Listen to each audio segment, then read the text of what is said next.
This is a review of what we will be doing this week, or a snapshot, I should say. All right, for Monday, 3:30, we're going to be working on chapter 10.7, which is all about geometric probability.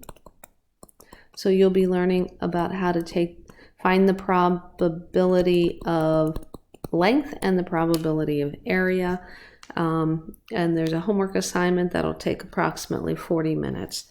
All right, for the rest of the week, because that is the last section of chapter 10, for the rest of the week, we're going to be taking a look at working through the problems in the chapter review. I'm going to split those up into 3 different homework assignments.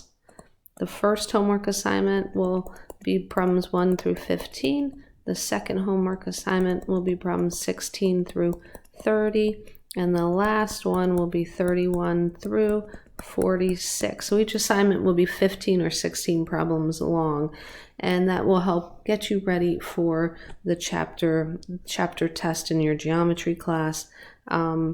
If you notice, there's only 4 days outlined here. We'll only be doing 4-day sections for now on, for every week that we're doing online learning. So there'll be only 4 assignments for the week. Every week I will be doing one of these snapshot videos, so please take a look at it so that you know what's going to be coming up during the week.